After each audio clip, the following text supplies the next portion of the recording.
Hello guys, how are you all? I hope તમે બધા કુશળ હશો.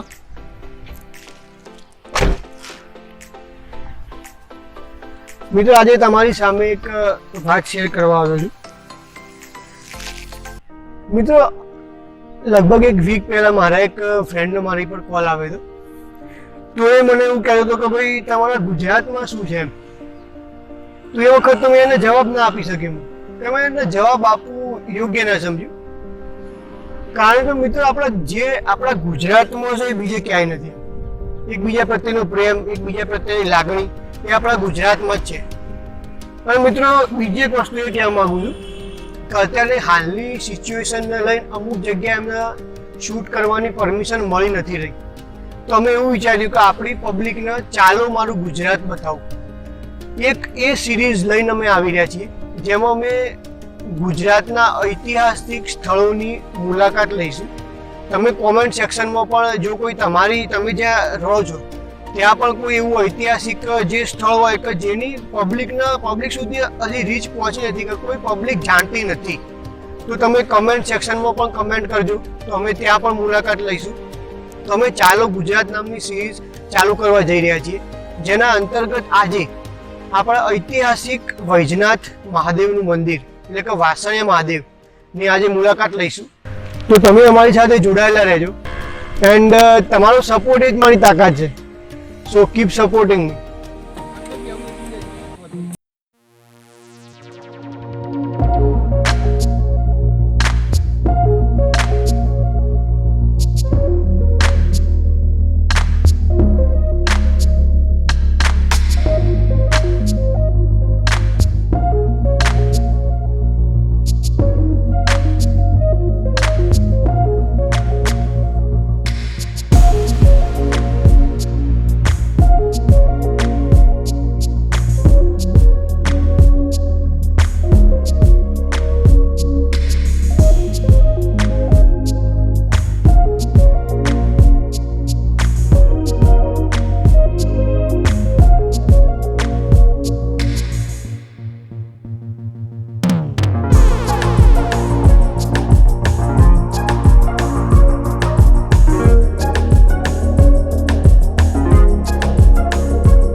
તો મિત્રો, ફાઇનલી આપણે પહોંચી ગયા છીએ વૈજનાથ મંદિર એટલે કે વાસણિયા મહાદેવના મંદિરે આપણે પહોંચી ગયા છીએ.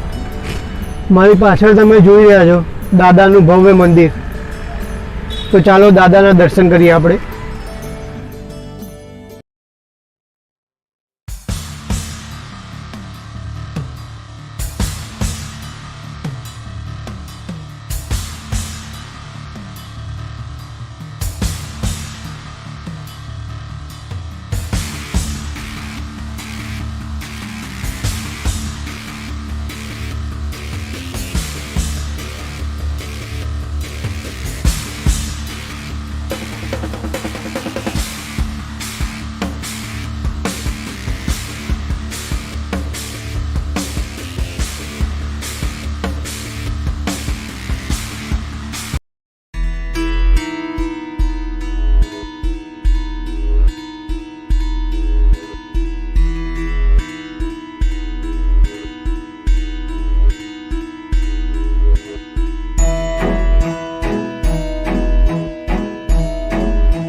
નમઃ શિવાય.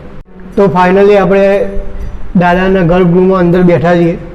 તમે જોઈ રહ્યા છો દાદા અદ્ભુત વાતાવરણ, અને અત્યારે હાલ એટલું એક આખું જુદું જ ફિલિંગ થઈ રહ્યું છે મને, જાણે દાદા આશીર્વાદ આપતા હોય ને એવું લાગે છે. અને આ મંદિરનો ઇતિહાસ બહુ જ જૂનો છે, અને એ જ ઇતિહાસ કહેવા માટે આજે અત્યારે હાલ આપણી સાથે શંકરગીરી ગોસ્વામી કાકા, કે જેમનું કુટુંબ બહુ વર્ષોથી અહીંયા પૂજાનું સેવા આપી રહ્યું છે, અને બહુ શરૂઆતથી.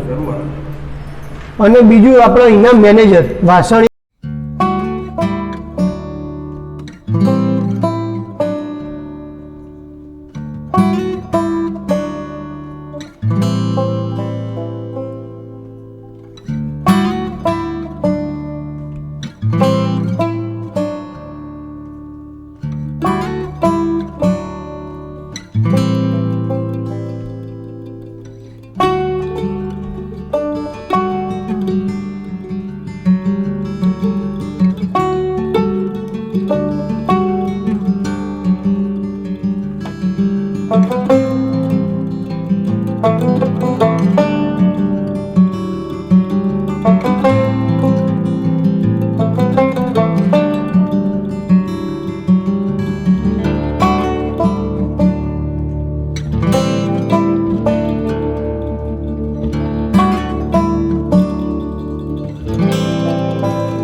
સોમવારે એનું મેળું ભરાય છે. આઠમના દિવસે પણ મોટું મેળું ભરાય છે. અને આ મંદિર ઉપર જેની લોકોને આસ્થા રાખેલી છે, બધાને આ દાદાએ એમની બધાની ઈચ્છા પૂરી કરેલી છે. લગભગ પુત્ર કોઈને જોતો હોય, શેર માટેની જોને કોઈને ખોટ હોય, તો આ દાદા કેટલાય લોકોને પુત્ર આપેલા છે. અને રંગે એ પોતાની રીતે પૂજા આસ્થા કરીને આ મંદિર ઉપર આસ્થા રાખે છે. અને આ રીતનો આ મંદિરનો ઇતિહાસ છે. હર હર મહાદેવ. તો હવે આપણી સાથે છે વૈજનાથ મહાદેવ મંદિરના મેનેજર શ્રી મણિકાકા. તો મણિકાકા આપણને વૈજનાથ મહાદેવનો ઇતિહાસ કહેશે. આ વૈજનાથ મહાદેવ ગાંધીનગરમાં માણસા હાઈવે ઉપર ગાંધીનગરથી 15 કિલોમીટર દૂર આવેલું છે. અને એના બાજુમાં વાસણ ગામ આવેલું છે. એના વિશે વાસણિયા મહાદેવ તરીકે પણ ઓળખાય છે. અને આ વૈજનાથ મહાદેવ એ ઉત્તર ગુજરાતના કૈલાસ ધામ તરીકે પણ પ્રખ્યાત છે.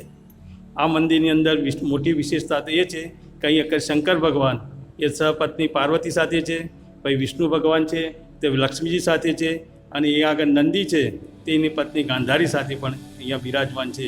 આ મંદિરની બીજી વિશેષતા એ છે કે દરેક મંદિરમાં તમે શિવ મંદિરની અંદર જોશો તો નંદીની આગળ કાચબો છે, પણ અહીંયા આગળ નંદી શિવ પત્ની હોવાથી નંદીના પાછળ કાચબો છે.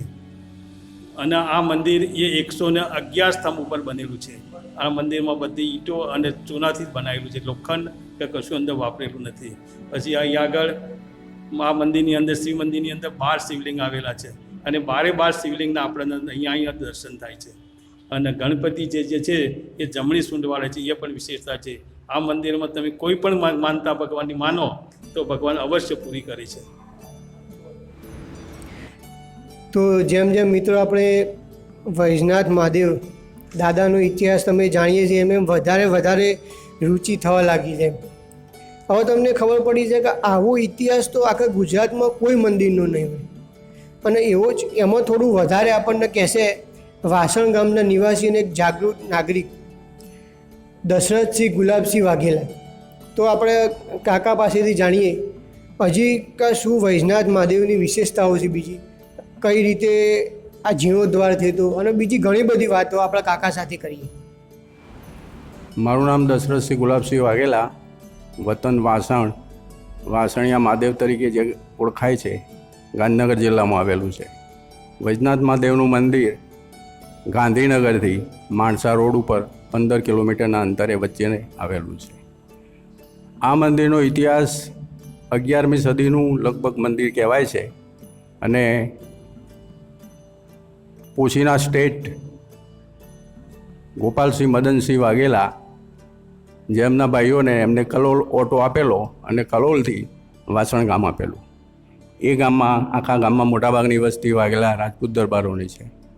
અને અહીંયા દર વર્ષે ગામમાંથી ઢોલ સાથે ધજા ચડાવવા થતાં માતાજીના ભગવાનના વાઘા બદલવા માટે શંકરસિંહ બાપુ જે માજી મુખ્યમંત્રી હતા અને કેન્દ્રીય મંત્રી હતા તેમની સાથે ગામના લોકો આવે છે અને એ દિવસે ભગવાનની પૂજા કરી અને વાઘા અને કપડાં ધજા ચડાવે છે, બદલાવે છે. આ મંદિરની વિશેષતા એ છે કે ચૂનો અને ઈંટો, પણ ચૂનો એટલે ચૂનો નહીં, પણ ચૂનાના સાથે ઝીણો પથ્થર, કાંકરીવાળી રેતી, ગુવાર, પછી અડદ, એની સ્લરી બનાવી અને ઈંટો સાથે એનું ચણતર થયેલું છે મારી માન્યતા મુજબ. નહીંતર એટલી ચિકાસ ના હોય તો ઈંટો સાથે સિમેન્ટ જેવું કામ થાય નહીં. એટલે એ પ્રકારે આ મંદિર બનેલું છે. આગળ કહ્યું તેમ અમારા આ મંદિરની પૂજા કરવા માટે ગોસ્વામી કુટુંબ એમના બાપ દાદાઓ અમારા વડવાઓ લાવેલા, અને એક શુક્લ વાસુદેવ શુક્લ જે અત્યારે હયાત નથી, એમના બધા વારસદારો છે, એમને પૂજા કરવા લાવેલા. આ મંદિરને મહત્ત્વ બહુ અપાયું નથી. એનું કારણ કે ઇન્ટિરિયર વિસ્તારમાં આ ગામ ઇન્ટિરિયર હતું. રેલવે પણ ઉનાવા રાંધેજા આ ગામની સાથે કોઈ સંપર્ક નહોતો. એના કારણે વિકાસ નહીં થઈ શકેલો. અને અત્યારે હાલમાં પણ ગુજરાત સરકાર એને ટુરિઝમમાં પ્રવાસ નિગમ કહે છે ને, પ્રવાસન નિગમમાં આ મંદિરને લીધેલું નથી. એટલે અમારી એવી વિનંતી છે હવે જે બોર્ડ વિકાસ છે એમાં જો લેવામાં આવે તો આનો ઘણો વિકાસ થઈ શકે એમ છે. અને ગુજરાત રાજ્યની અંદર આ પ્રકારનું કોઈ મંદિર ન હોવાથી અહીંયા ઘણા બધા લોકોને મોટી રોજગારી પણ મળી શકે એમ છે. મિત્રો આજના વિડીયોમાં બહુ મજા આવી રહી છે. આટલી ખબર હતી કે આટલી અકલ્પનીય દાદાનો આશીર્વાદ મળશે. મિત્રો આ મંદિરમાં મહારાજના કહેવા પ્રમાણે અહીંયા એક ગોયડું છે કે જે ગોયડું નીચે કે જે ગોયડું છે અડાલ જ ખુલ્લું એ વિશે કાકા કહેશે.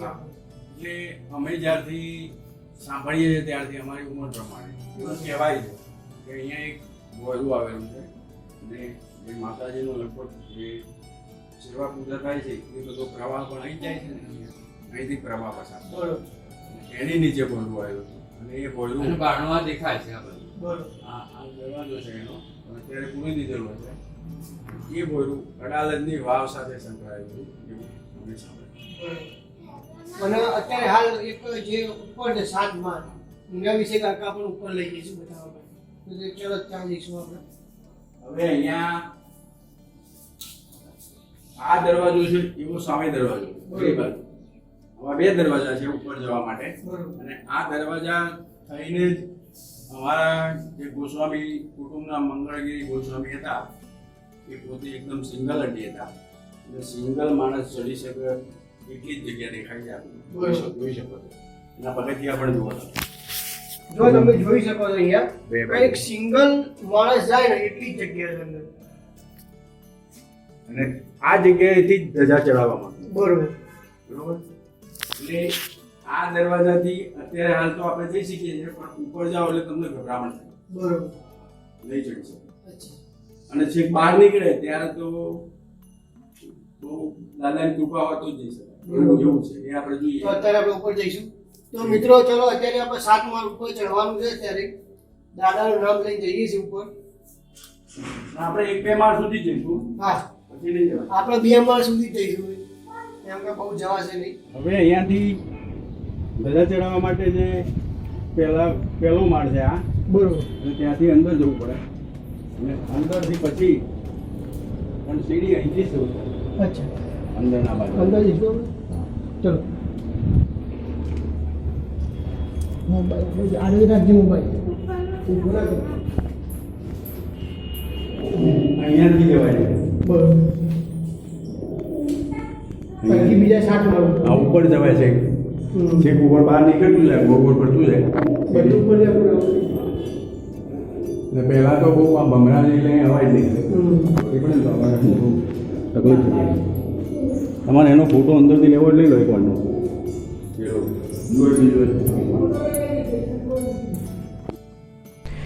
તો મિત્રો તમે આજે જોયું, હું ખરેખર જ્યારે ઘરથી બહાર નીકળ્યો ને ત્યારે મને ખબર નથી કે આજે તમારા જેવા કાકા, હા, કે તમારા જેવા સારા લોકો, સારા માણસો, આ વડીલો મને મળશે, આવી મુલાકાત થશે મને. જે હું મારે જે જાણવું હતું કે મારે જે પબ્લિકને બતાવું હતું કાકા, એના કરતાં મને ઘણી ખૂબ મજા આવી ગઈ. પછી એટલું બધું જાણવા મળ્યું. તમારા જેવા વ્યક્તિ મળ્યા મને, તો એનો બહુ ખૂબ ખૂબ આનંદ થઈ ગયો. અને આપણે આ 3 કાકાનો હું ખૂબ ખૂબ આભાર માનું છું. ખરેખર આ વૈજનાથ મહાદેવ ગાંધીનગર નજીક શહેરની બાજુમાં છે, છતાં આ મંદિરની જે લોકોનો જે પ્રચાર થવો જોઈએ, લોકો દર્શન કરવાવાળા કે કોઈ પ્રચાર થવો જોઈએ, વાસ્તવમાં એટલો બધો આ મંદિરનો પ્રચાર થયો નથી.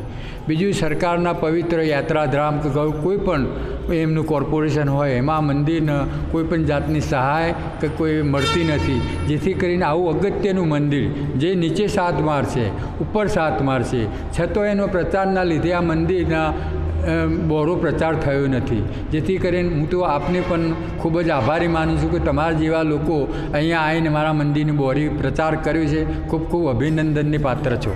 બીજું કે આ મંદિર 2000 વર્ષ જૂનું છે. એની ખાસ અગત્યતા એ છે કે જે મંદિરની સ્થાપના કરેલી હોય એનું શિવલિંગ હોય છે, પરંતુ આ ખુદ ભગવાને જ બનાવેલું છે. જેથી કરીને જે ગાય આવતી હતી એ ગાય અહીંયા જડતી હતી એ જગ્યા ખરી લગભગ 1.5 ફૂટ નીચી છે અને એમાં એ ખરીમાં સતત પાણી ચાલુ જ હોય છે. એ પાણી તમે લૂસી કાઢો તો 1 કલાક પછી પાણી એટલું ને એટલું થઈ જાય છે. એટલો આ મંદિરનો ચમત્કાર છે. અને આ પાણીનો કોઈપણ લોક લઈ જાય છે, કોઈપણ જાતનો કોઈને રોગ હોય તો પાણીની બોટલ ભરી જાય છે, તો એનો પણ ચમત્કાર દાદાનું છે અને મટી જાય છે. એટલું આ મંદિરની ચમત્કાર છે. તમે આ જે કંઈ કરી રહ્યા છો, આ તમે આ એપિસોડને ઉતારી રહ્યા છો, એ ખરેખર આજની યુવા પેઢીને ખરેખર બહુ જરૂરી છે. આજની યુવા પેઢીના સંસ્કાર અને સારા વિચારો આવે એ માટે તમે આવો એપિસોડ ઉતાર્યો, એના માટે અમારા અંતરથી તમારા ખૂબ ખૂબ આશીર્વાદ આપીએ છીએ તમને, અને આવું નિરંતર કરતા રહો. વાસણ ગામમાં આવેલું આ વૈજનાથ મંદિર 11મી સદીનું શિવનું મંદિર છે અને મહાદેવજીનું મંદિર તરીકે ઓળખાય છે. પણ વાસણ ગામના હિસાબે આ મંદિરને લોકો વાસણિયા મહાદેવ તરીકે ઓળખે છે. ખરેખર તો એ વૈજનાથ મહાદેવનું મંદિર છે. જે આપણા 12 જ્યોતિર્લિંગ છે એમાં એક વૈદ્યનાથ જ્યોતિર્લિંગ પણ છે. એ રીતે અહીં પણ આ વૈજનાથ મહાદેવનું મંદિર છે. આ મંદિરનો વહીવટ અત્યારે શંકરસિંહ વાઘેલા માજી મુખ્યમંત્રીના દીકરા મહેન્દ્રસિંહ વાઘેલા કરે છે અને ટ્રસ્ટ મારફતે આ વહીવટ ચાલે છે. આ મંદિરમાં જેમ અગાઉ પણ મેં કહ્યું છે કે રથ આકારનું મંદિર છે. મોટે ભાગે શિવ મંદિરોની સ્થાપત્ય શૈલી રથ અને મંડપ એમ બે પ્રકારની હોય છે. આ મંદિર રથ આકારનું મંદિર છે. તેમાં 84 દરવાજા અને 111 સ્તંભ એ માહિતી આગળ આપી દીધી છે. એ પ્રમાણે આ મંદિર બનાવેલું 7 માળનું. મંદિરના પહેલા મજલે આપણે ઉપર ગયા તો મંદિરના પગથિયાની રચના હું પણ ઘણીવાર ચડ્યો છું, પણ તોય મને એમ વિચાર આવ્યો કે આ રચના રાત્રે મેં વિચાર કર્યો કે આ રચના કેમ આવી હશે. તો મને એક ભાઈને મેં પૂછ્યું, જૂના અમારા વડીલ બુઝુર્ગ હતા એમને, એટલે કે એ પગથિયા એટલા માટે એવા બનાવ્યા છે કે એમાં જ્યારે કોઈ આક્રમણ થાય તો એમાં કોઈ અંદર જલ્દી ઘૂસી ના જાય. એટલે એ પગથિયાની રચના એટલા માટે એવી કરી છે. અને એની ચારે બાજુ પ્રથમ મજલા પર 4 જે બારીઓ છે એમાંથી તમે બેસો એટલે એટલો બધો પવન આવે કે તમને એમ થાય કે નીચે ઉતરવું નથી. એવી પવનની લહેરખીઓ ત્યાં ચાલુ જ રહે છે. એટલે 4 બારી છે એમાંથી પવન છે. અને એ બારી 4 અને એ સિવાય ઉપર જે રચના છે એ એક યુદ્ધની વ્યૂહરચના હોય એ રીતે કરેલું છે કે જેથી તમે બાણ વર્ષા કરી શકો પણ તમારો બચાવ થાય. આખી રચના એ રીતની છે. એક મને એમને કહ્યું. હવે આપે અને મારી સાથે જે વાતચીત થઈ તે આજના કપરા સમયમાં લોકો વ્યસનો તરફ વળી રહ્યા છે, પેઢીઓ બરબાદ થઈ રહી છે. નાના બાળકોથી માંડીને મોટેરાઓ સુધી પણ આજે કંઈ કહી શકતા નથી. તમામ જગ્યાએ ડ્રગ્સ, વ્યસનો આપણને જોવા મળે છે. એટલે તમે જે આ જે પગલું ભર્યું છે કે ભાઈ આ મંદિર અને શિવ મંદિરોમાં દર્શન કરવાથી ભગવાનની પ્રેરણા મળે, સારા આશીર્વાદ મળે, એ તમે ધન્યવાદને પાત્ર છો. અને તમારી આ વાતો ઘર ઘર સુધી પહોંચે અને લોકો તેમાં પોતાના જીવનનો સુધારો કરે એવી હું ભગવાનને પણ પ્રાર્થના કરું છું. ધન્યવાદ. તો મિત્રો આપણે આજનો વ્લોગ અહીંયા જ સમાપ્ત કરીએ છીએ. વિચાર્યું નહોતું એવો અકલ્પનીય અનુભવ મને આજે થયો અને બધા સારા માણસો મળ્યા. અને હું દશરથસિંહ વાઘેલાનો પણ ખૂબ ખૂબ આભારી છું કે આટલી બધી સરસ ઇન્ફોર્મેશન અમારી સાથે શેર કરી અને આપણને બધાને આ જાણવા મળ્યું. ઘણા એવા લોકો છે કે જેમને ખબર નથી કે આ એનું શું મહત્ત્વ છે, એનો ઇતિહાસ શું છે. આખા ગુજરાતમાં કોઈ એવું મંદિર નહીં હોય કે જેનો આવો ઇતિહાસ હશે. તો હું આપણા દરેક ગુજરાતવાસીઓને એવી અપીલ કરું છું કે તમે અહીંયા દર્શન કરવા ખાસ આવો. વૈજનાથ મહાદેવનું મંદિર એ 2000 વર્ષ જૂનું અને ઐતિહાસિક મંદિર છે એમ, અને બહુ જ એની ખાસિયતો છે. અને તમે જો દાદાના દરબારમાં એક શ્રદ્ધા, એક ભાવથી આવશો ને તો દરેકના દાદાએ આશીર્વાદ આપેલા જ છે. તો મિત્રો આ વ્લોગ તમને કેવો લાગ્યો? જો આ વ્લોગ તમને ગમ્યો હોય તો લાઈક, શેર અને કમેન્ટ કરવાનું ખાસ રાખજો, કેમ કે તમે કમેન્ટ કરશો તો તમારો આ મેસેજ અમારા સુધી પહોંચશે. તમારા ગામ, શહેરમાં જો કોઈ સારું એવું ઐતિહાસિક સ્થળ હોય તો એ પણ તમે કમેન્ટ સેક્શનમાં લખી શકો છો. તો મિત્રો કીપ સપોર્ટિંગ અસ.